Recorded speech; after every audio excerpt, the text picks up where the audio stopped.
빅데이터로 인터넷에서 화제가 되고 있는 이슈를 살펴보는 시간입니다. 이슈 잇 수다. 빅데이터를 읽어주는 남자죠. 김덕진 IT 커뮤니케이션 연구소 소장 스튜디오에 나오셨습니다. 어서 오십시오. 네, 안녕하세요. 반갑습니다. 김덕진입니다. 네, 새해 복 많이 받으십시오. 네, 새해 복 많이 받으십시오. 자, 한 주간의 이슈 어떻게 뽑힌 건가요? 네, 이 빅데이터 플랫폼을 활용해서 지난 한 주간, 그러니까 어제까지의 데이터인데요. 12월 26일부터 1월 1일까지 중에서 인공지능이 이제 10개의 대주제로 이제 우리의 뉴스들을 구분을 해요. 네네. 그리고 나서 이제 전주 대비해서 가장 급상승한 주제들이 왜 그게 이제 올라왔는지를 이제 네네. 분석한 키워드라고 보시면 될 것 같습니다. 네네. 지난 한 주 동안에 이제 SNS에서 한 930만 건 정도의 뉴스를 분석을 한 건데요. 그 중에서 이제 1위 분야부터 5위 분야를 저희가 이제 다루고 있는데 네. 이번 주에 1위로 나온 분야는 정치 분야입니다. 정당 관련된 뉴스들 중에서 신당이라고 하는 키워드가 역시 가장 뜨거웠는데요. 이제 이준석 전 국민의힘 대표가 추진하는 가칭 개혁신당이 이달 중순에 이제 창당 절차를 마무리하고 공천 작업에 착수할 것이다. 예. 라고 하는 이야기가 이제 1일 발표되면서 이슈가 된 것이고요. 어디까지 사람들이 모일 것이냐, 그리고 기존에 이제 있었던 당에서 국민의힘에서 얼마나 탈당할 것이냐라고 하는 이야기들이 계속 좀 이슈가 되고 네. 있고요. 그 외에 또 뭐 여러 가지 뭐 신년사라든지 이런 것들이 이슈가 되고 있고, 또 한 가지 포인트는 역시 이제 이낙연 이제 전 더불어민주당 이제 대표분께서 이제 얘기했던 지지자들의 산행에서 얘기했었던 이야기와 새로운 선택지를 줘야 된다라고 네. 하면서 어떻게 보면 또 이제 신당에 대한 의지가 이제 나온 것이잖아요. 그래서 과연 이 두 사람이 과연 만날 수 있을 것인가, 아니면 이 두 사람의 어떠한 그림들이 과연 지속될 수 있을 것인가라고 네. 하는 것들에 대한 좀 관심이 이어지고 있다. 그러다 보니까 확실히 이제 2024년이 되면서 또 이제 정치의 시즌이 왔구나라고 하는 것들을 좀 데이터를 통해서 볼 수 있는 기간인 것 같습니다. 네. 자, 그렇다면 지난 한 주간 인터넷에서 화제가 된 이슈들을 분야별로 좀 살펴보죠. 네, 그 1위 분야를 처음으로 일단은 좀 말씀을 드렸고요. 그래서 이제 정치 분야에서 첫 번째 키워드를 좀 말씀을 드렸는데, 실은 이뿐만 아니라 정치 분야에서 오늘 또 충격적인 이슈가 있다 보니까 같이 좀 화두가 됐었던 부분이 있는 것 같아요. 네네. 이제 어떻게 보면 말씀드렸던 것처럼 원래 이 데이터는 어제까지의 데이터를 분석하는 건데, 이제 오늘 이 정치 분야에서 상당히 충격적인 또 사건이 예, 있었죠. 그랬죠. 그래서 네. 이 부분 때문에 오늘의 키워드지만 이게 아마 다음 주까지 계속 뜨거울 것 같습니다. 바로 이제 피습이라고 하는 키워드죠. 그래서 이제 네. 더불어민주당 대표의 피습 사건과 관련돼서 검경이 즉각 특별수사팀 또 수사본부를 설치하고 철저한 수사에 나선다는 것인데요. 그래서 이 부분에 있어서 과연 지금 이게 왜 그런 것이냐, 그리고 또 이제 이재명 대표의 건강에 대한 좀 여러 가지 이야기들이 좀 나오고 있고, 네네. 결국 범행 동기가 무엇이냐라고 하는 것들이 또 가장 좀 화두가 될 것이다 보니까 이게 오늘의 이슈지만 아마 다음 주까지 계속 뜨거울 주제다, 이렇게 같이 말씀드릴 수 있을 것 같습니다. 네. 말씀하신 대로 오늘 정치 분야에서는 충격적인 사건이 있었고, 네. 저희가 한 주간 이슈를 빅데이터로 분석한 거기 때문에 이번 순위는 포함되지 않았는데 오늘만 놓고 보면 하루 종일 데이터가 정말 많이 올라왔죠. 네, 맞습니다. 뭐 실제로 이재명 대표와 관련된 여러 가지 뉴스가 있었고, 댓글에서도 좀 여러 가지 논란이 있고 막 그랬는데요. 근데 그럼에도 불구하고 어쨌든 지금 큰 이제 우리나라에도 중요한 정치인 한 분께서 상당히 좀 이제 충격적인 이제 사건을 겪다 보니까 네, 이번에 네. 있어서 좀 건강에 대한 걱정들, 또 이제 회복에 대한 이야기들이 좀 많이 나오고 있는 상황입니다. 네. 자, 2위 주제는 어떤 분야에서 나왔습니까? 네, 2위 주제는 연예 분야에서 나왔고요. 방송과 관련된 주제입니다. 연기대상에서의 고 이선균 씨에 대한 좀 키워드인데요. 네네. 올해 연기대상에서는 지난달 27일 세상을 떠난 배우 이선균 씨를 그리워하는 동료 배우들의 추모가 이어졌습니다. 예. 이원종 씨로 시작을 해서 뭐 이상엽 씨도 모두가 행복했으면 좋겠다, 또 지승현 씨도 슬픈 일보다 좋은 일이 많았으면 좋겠다라는 이야기들이 나왔는데요. 특히 이제 KBS 연기대상 12월 31일에 있었던 이제 이 연기대상에서 이선균 씨와 가까웠던 배우들이 수상 소감 중에 많은 언급들이 있었던 상황입니다. 예, 참 안타까운 사건이었어요. 네, 그러니까요. 특히나 이제 이선균 씨가 이제 행복의 나라라는 영화를 찍었는데, 이게 이선균 씨의 이제 마약 이른바 스캔들이 터진 후에 이제 개봉이 무기한 연기된 상황이거든요. 그래서 이런 부분에 있어서도 좀 다시 나왔으면 좋겠다라고 하는 뉘앙스들이 좀 나온 부분이라고 보시면 될 것 같고요. 그 외에 뭐 SBS 연기대상에서도 박성웅 씨가 씨가 최우수 연기상을 받으면서 더 이상 아픔도 없는 걱정도 없는 평안한 세상에서 편히 쉬길 바란다. 이런 이야기들 좀 같이 나왔었던 부분이 네, 있었습니다. 네. 또 그 외에 이제 뭐 수상 소감이라고 하는 키워드도 이번에 이성균 씨와 함께 또 이번에 이슈가 된 키워드인데요. 이른바 이제 KBS뿐만 아니라 뭐 MBC나 SBS에서도 이제 다양한 연기 대상이나 뭐 연예 대상 이런 것들이 네. 있었잖아요. 네. 그래서 이번에 이제 또 수상 소감 중에 가장 뜨거웠었던 두 가지가 남궁민 씨가 MBC에서 연기 대상을 받으면서 저는 확실히 꿈을 이룬 것 같네요라고 예. 이야기한 이 멘트. 네. 그리고 이제 탁재훈 씨 같은 경우에는 SBS에서 연예 대상을 받았는데 자기가 10을 했다면 멤버들이 40을 했고 제작진이 50을 했다라고 얘기하면서 이제 본인의 그 고생보다 오히려 많은 사람들의 노고에 대해서 좀 칭찬한 이런 키워드들 또 이런 멘트들이 이번에 이슈가 됐다라고 같이 말씀드릴 수 있을 네. 것 같습니다. 3위 주제도 살펴볼까요? 네, 3위 주제는 사회 분야인데요. 키워드는 새해거든요. 그러니까 되게 좀 밝고 즐거운 내용이 나왔으면 좋겠는데 내용은 상당히 마음 아픈 내용입니다. 네네. 관련 키워드 중에 첫 번째는 이제 일본의 이제 강진과 관련된 이야기라고 볼 수 있을 것 같아요. 새해 첫날인 1일 이제 일본에서 최대 규모 7.6의 강진이 발생했죠. 2011년 3월 동일본 대지진의 9.0보다 작지만 어쨌든 95년 1월 한신 대지진보다 큰 규모였고요.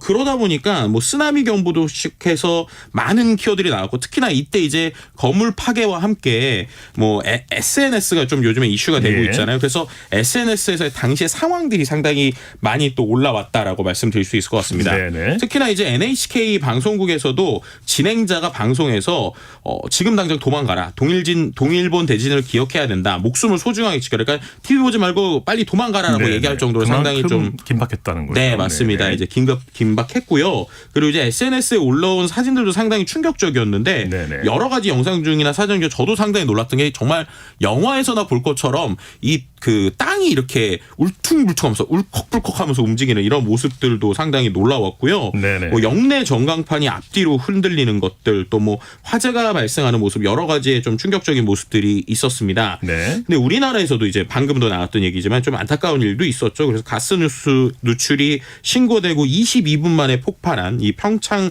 LPG 충전소 사고가 있었는데요. 예. 그만큼 1월 1일부터 좀 사건 사고들이 많이 있다 보니까 그래도 우리가 새해를 즐겁게 보냈으면 좋겠는데 좀 안타까운 모습들 그리고 좀 이러한 피해들이 빨리 복구되었으면 좋겠다라고 하는 이 SNS의 이야기들도 좀 같이 볼 수 있었던 하나의 시작이었습니다. 그 밸브 차단이 보고가 됐는데 네. 곧 폭발해 버렸어요. 그러니까요. 네네. 1분 뒤에 폭발이 되다 보니까 네. 일대 초토화가 됐고요. 예. 실제로 이러다 보니까 뭐 피할 시간도 없이 많은 사람들이 상당히 충격적이다 보니까요. 결국 이게 어떻게 된 것이냐 또 가스 누출 의심되면 지체하지 말고 즉각 대피하는 게 최선이다 뭐 이런 얘기들이 좀 나오고 있는 네, 상황입니다. 사망자가 없었던 게 큰 다행이에요. 네, 그러니까요. 네.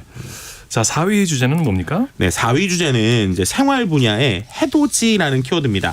앞서서 이제 새해 관련돼서 조금 안타까운 소식들을 전달드렸다고 하면 이번 생활 분야에서는 그래도 좀 기분 좋은 소식들이 몇 가지 키워드가 있어요. 네네. 첫 번째로 해돋이가 또 이제 보통 이제 해가 딱 반짝반짝하게 떴으면 좋겠는데 이번 1월 1일에는 좀 구름에 가리긴 했거든요. 예. 근데 그럼에도 불구하고 또 늦게나마 밝아오는 하늘을 보면서 이제 가족과 함께 새해를 맞는 행복을 맞이하기도 했고요. 네네. 특히나 뭐 서울에서는 남산공원에서만 15,000명 이상의 인파가 모였고 그 외에도 다양한 곳에서 해돋이 인파가 몰렸습니다. 네. 고신강 타종 행사도 10만 명 정도에 육박하면서 어쨌든 경제 상황이나 국제 정세가 안 좋은 상황에서도 우리가 예. 희망을 갖자라는 이야기들이 있었고요. 실제로 이번에 이 보신각에서 있었던 제아의 종소리 같은 경우에도 지난해 한 5만 명 정도가 참석했거든요. 예. 근데 올해는 9만 7천 명이니 거의 많이 오셨군요. 2배 가량 참석을 하셨고요. 네. 또 타종 행사에서는 지난해 이제 분당 서현역 흉기 난동 사건 당시에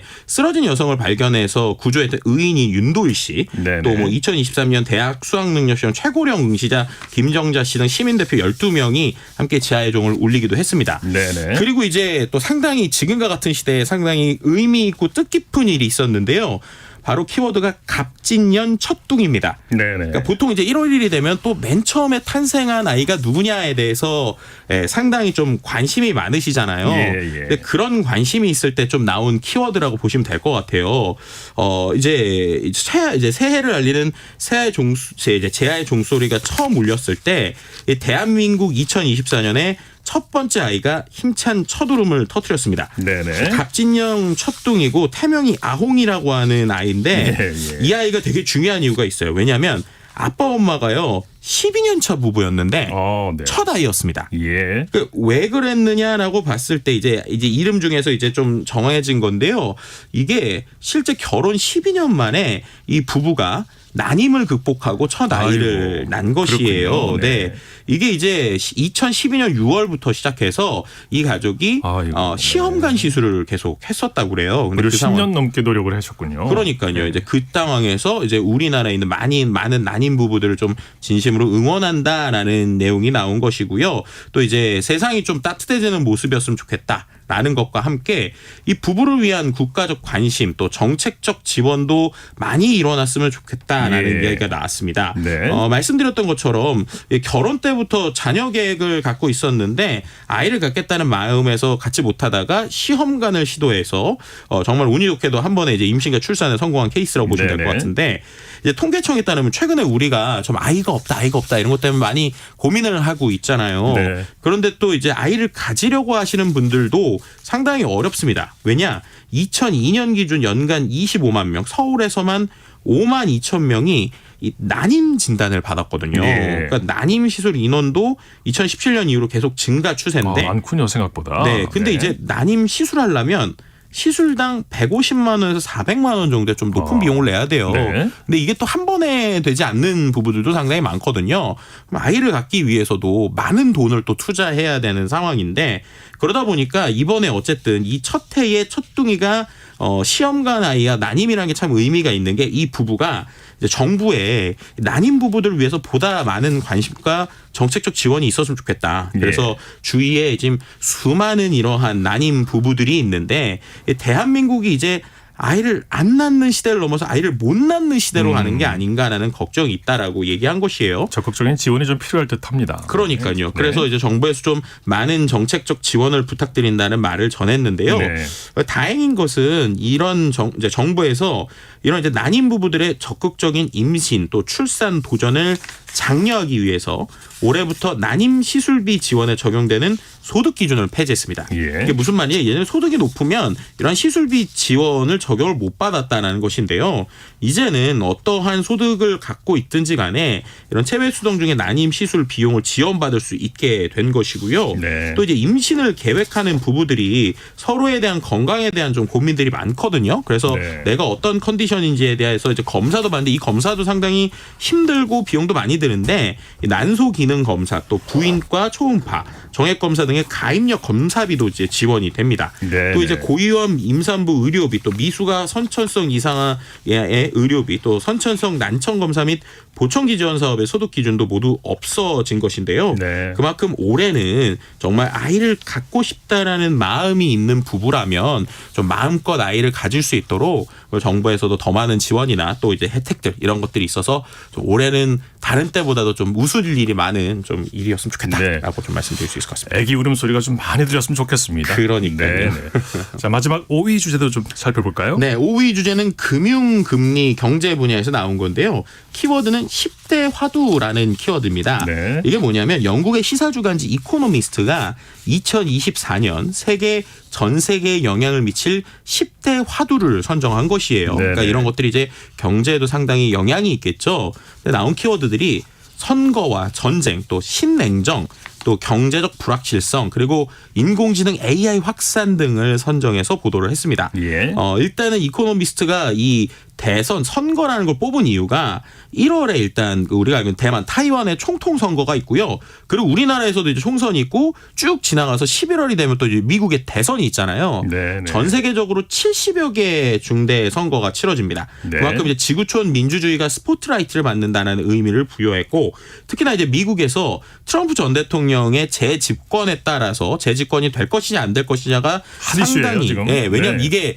단순히 정치적 이슈가 아니라 경제나 사회에 연결되는 거 상당히 많기 때문에 예. 이 부분에 있어서의 여러 가지 이슈가 나오고 있고요. 네. 또 이제 이것뿐만 아니라 이코노미스트가 이제 미 대선 결과 자체가 기후 정책, 또 우크라이나 지원 문제까지 전 세계에 영향을 미칠 것이다라고 이제 네. 강조를 했습니다. 네. 뭐 그 외에 또 이제 이스라엘과 하마스 전쟁이 10월 7일부터 시작이 됐는데 계속 예. 이어지잖아요. 그래서 이것도 상당히 뜨거운 이슈로 이제 지목이 됐고요. 이제 시간이 지나다 보니까 이것은 이제 단순한 전쟁이 아니라 미국의 외교력 자체가 시험대에 오른 것이 아니냐라고 네. 하는 이야기가 나오고 있습니다.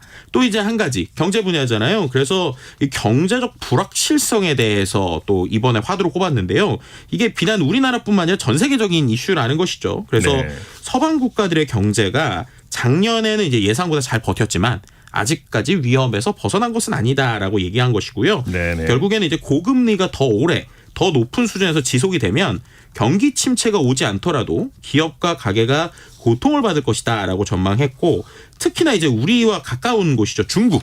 네. 중국이 이 디플레이션에 빠질 수 있는 것이 아니냐라고 하는 좀 불안감들을 내다봤습니다. 네. 그리고 이제 저랑도 직접적으로 좀 연관되는 키워드인데 AI 인공지능에 대한 이야기입니다. 네. 실은 이제 제가 이 AI와 관련돼서 좀 살펴보려고 이제 다음 주에 CES에 또 현장에 가는데 아마 다음 주에 저희가 라디오를 지금 미국 현지랑 이제 연결을 해주신다고 그래서 네. 다음 주에 좀 재미있는 그 예. IT 얘기를 좀 말씀드리려고 하는데 이 AI가 실생활에 더 많이 들어오게 된다는 거예요. 네. 그렇게 되면서 이제 여러 가지 논쟁이 커질 수 있고 그럼에도 불구하고 기업에서 AI 도입에 속도를 내고 또 정부들이 규제를 서두르다 보니까 이 부분이 경제 그리고 사회에 느낄 수 있는 부분 심지어 이제 혼란이 발생할 수도 있다. 이런 네네. 부분에 대한 좀 이야기들이 나오고 있고요. 그 밖에 뭐 미국과 중국의 진영 구축했다는 신냉전 또 지구촌 곳곳에서의 기후변화 대응에 대한 필요성 또 신재생 에너지 생산을 리튬 구리 등 광물이 이제 지정학적 변수로 부각될 것이라는 전망이 나왔습니다. 또 이제 신년사 관련돼서도 많은 사람들이 고민이 있는 상황에서 네. 올해 경제가 어떻게 될 것인가에 대한 불안감이나 걱정 또 희망들도 같이 나오고 있는 상황입니다. 네. 이슈 수다 지금까지 김덕진 IT 커뮤니케이션 연구소 소장과 함께했습니다. 고맙습니다. 네, 감사합니다. 자, 방송 들으시면서 청취자분들이 문자를 보내주셨는데요. 응원과 칭찬의 글을 많이 보내주셨습니다. 감사드립니다. 박봉랑님, 이창진 아나운서님 안녕하세요. 새해 복 많이 받으세요. 오늘 밤 뵙게 되어 너무 반가워요. 이렇게 제가 원주 KBS에 있었는데 이분 원주에 계신 분 같아요. 청취자 김동희님 진행 축하드립니다. 편안하네요. 오래오래 마지막까지 같이 해요. 이렇게 보내주셨고요. 하정민 님도 새해 복 많이 받으세요. 편안한 음성으로 전해주셔서 감사합니다. 네, 이렇게 보내주셨습니다. 정말 감사드리고요. 앞으로 열심히 하겠습니다. 자, 오늘 밤 KBS 1라디오 1부 순서는 여기서 마무리하고요. 이어지는 2부에서는 사건 사고 뉴스를 살펴보는 밤참 뉴스 흔적의 역사 코너가 준비되어 있습니다. 저는 11시 정각 2부에 찾아뵙겠습니다.